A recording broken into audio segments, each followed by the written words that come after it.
Fuerzas Armadas. Gracias por estar con nosotros. Bienvenida. ¿Qué tal? Tenemos, gracias por la invitación. Tenemos imágenes, información de estos tiroteos que se dan al interior de escuelas de niños armados que llegan y cometen un crimen, o padres de familia o maestros que atacan a los integrantes de un grupo escolar. Al final tenemos acceso a las armas, 1,5 millones que mencionaba hace un momento Abel Martínez, que nadie sabe cómo llegan, pero que todos sabemos que existen. ¿Qué está pasando en materia social? ¿Qué nos está pasando como familias, en las escuelas, en el trabajo, para acceder a un arma y llegar al extremo de usarla? Pues mira, Joely, gracias por la invitación. Antes que nada, me parece que son problemas diferentes. En el caso de la Unión Americana, con los niños en los colegios en donde incurren en este tipo de violencia, estamos hablando de una serie de cuestiones antropológicas, sociológicas, que sí, efectivamente, lo que tienen en común con el asunto, con el problema mexicano, es que hay un arma al alcance de las manos de los niños. Eso me parece que es grave. Esta última denuncia que hizo el gobierno mexicano tenía un poco que ver con ese asunto, en donde cómo era posible que la gente tuviera un acceso tan fácil a las armas. Ustedes hace un momento daban una serie de información acerca del armamento de los tipo Kalashnikov, que los Barretts, etcétera, etcétera. Este tipo de armamento, que es ya armamento de asalto, pero que está al alcance de las manos. Hemos de aclarar que en la Unión Americana no se vende armamento automático, es decir, que funciona como ametrallador, digamos. Ajá. ¿No? Hay una serie de restricciones en cada uno de los estados, pero fíjate que si tú te fijas en un mapa de la Unión Americana donde han sucedido este tipo de incidentes con los niños, te vas a fijar que hay en casi todos los estados, a pesar de sus restricciones y todo. No, ni siquiera puedes entender. ¿Podrías tú creer que en el sur, donde está Texas, que son menos restrictivos con las armas, habría más estos incidentes? Y no.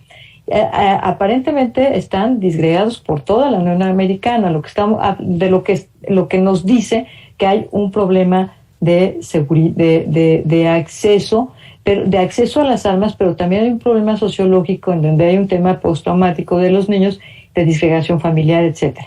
Ahora, lo que le pasa a México es distinto.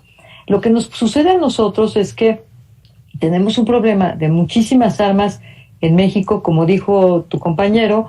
No tenemos datos exactos, o sea, yo de veras, se habla mucho de esto, pero no hay datos que no entiendo de dónde sacan esas cantidades, pero lo que sí podemos saber por datos de bases de datos que se hicieron en algún momento, que ya no se hacen, es que sí, el 70% de las armas que llegan a México, que se compraron lícitamente, pero que llegaron a México ilícitamente, vienen de Estados Unidos. ¿Y qué tanta responsabilidad, en todo caso, podríamos argumentar que tiene Estados Unidos al hacer este tipo de ventas cuando estamos hablando de un problema de violencia en territorio mexicano? Pues mira, nosotros a ver, es como si habláramos de las drogas que llegan a Estados Unidos. Mira, yo ya llegué a la conclusión de que las drogas y las drogas para los Estados Unidos es como las armas para nosotros. Ambos tenemos responsabilidad. Unos porque las consumen y otros porque las fabrican o porque las trafican. Eso me parece que tendríamos que entenderlo con ganas de cooperar. Esta denuncia que se hizo ante los Estados Unidos contra los fabricantes, pues mira, está muy bien, me parece que es un llamado de atención, digo, qué bien. Políticamente es muy interesante en el plano del discurso político, pero recordarás que desde el presidente Felipe Calderón se hablaba del 90% de armas y luego se descubrió que era 70% la cantidad de armas que vienen de Estados Unidos. A mí lo que me parece muy grave es que en México no tengamos ni siquiera datos con claridad de qué está pasando. No sabemos cuántas armas exactamente hay, y de estas que han pasado sabemos que son 70%, pero ¿sabes por qué sabemos? Porque en la época, justo en la época de la iniciativa Mérida, se implementó una serie de colaboraciones con ATF, esta agencia de alcohol, armas de fuego, tabacos explosivos de los Estados Unidos, y ellos empezaron a hacer una serie de rastreos junto con el gobierno mexicano. Ellos lograron, me parece, como algo así como 70 y tantos mil armas aseguradas en México. La delincuencia organizada lograron hacer el rastreo y encontraron que pues, el 70% eran armas que habían sido vendidas en Estados Unidos. Fabricadas y vendidas son cosas diferentes. O importadas, porque los norteamericanos importan también armamento desde China, a Norinco, esta fábrica de China que hace los Kalashnikov. A los rusos también les importa armas de estos tipos Kalashnikov, porque Kalashnikov hacen muchos países en el mundo, los checos, etcétera. Y también las Beretta, las italianas, también las importan los Estados Unidos. Entonces, todas esas armas, una cosa es que ellos las importaran para comercializarlas en su país, otra cosa es que las vendan o las fabriquen. Entonces, hay una serie de cuestiones al interior de los Estados Unidos, pero eso es en el interior de los Estados Unidos. ¿Qué pasa en México? En México sucede que si pasan ilícitamente o no, nosotros no las investigamos. Llegan a manos de la delincuencia organizada, hay una operación, agarras a los narcotraficantes, a los delincuentes.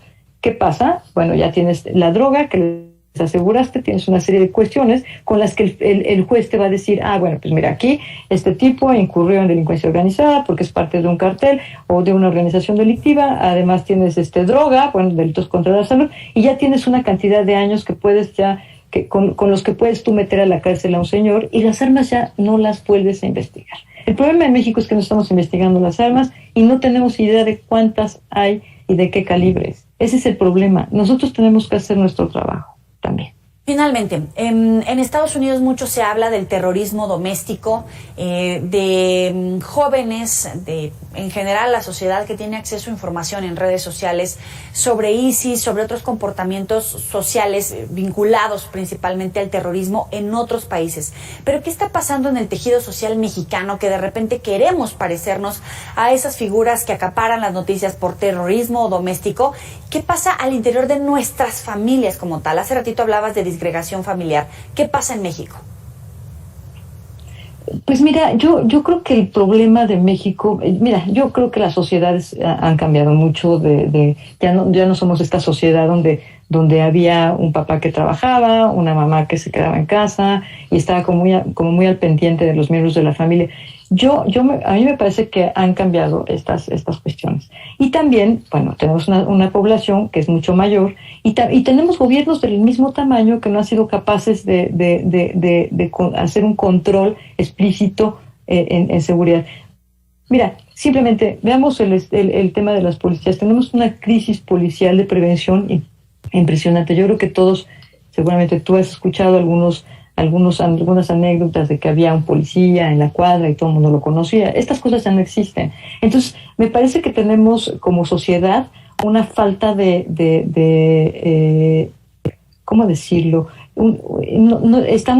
Somos una sociedad que se ha transformado por esto ahora con la pandemia todavía peor. Inclusive la pandemia, acabo de leer un artículo que hablaba de que la pandemia también está ocasionando problemas en la democracia, imagínate. Entonces, en las familias peor.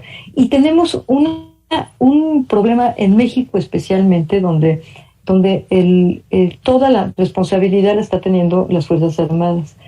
No estamos haciendo como sociedad, tendríamos que exigir como sociedad policías preventivas, una serie de educación, no sé, me parece que todos tendríamos que hacer algo al respecto. Sí creo yo que existe la posibilidad de que los niños empiecen a ver como héroes ya están empezando a ver como héroes a los narcotraficantes. Yo creo que deberíamos como sociedad exigir tener un héroe, no sé, el santo, no sé, algún héroe que nos permita revertir esta presencia de los narcotraficantes como entes, como héroes, que inclusive regalan a las mamás, el Día de las Madres, regalos y que hacen esta labor. Digo, me parece que la ausencia del gobierno es latente y creo que tendríamos como sociedad que revertirla si el gobierno no está haciendo nada. Es Roxana Juárez, especialista en temas de seguridad y Fuerzas Armadas. Gracias, Roxana, por estar con nosotros aquí en Mega Noticias. Gracias por la invitación. Hasta luego. Buenas noches.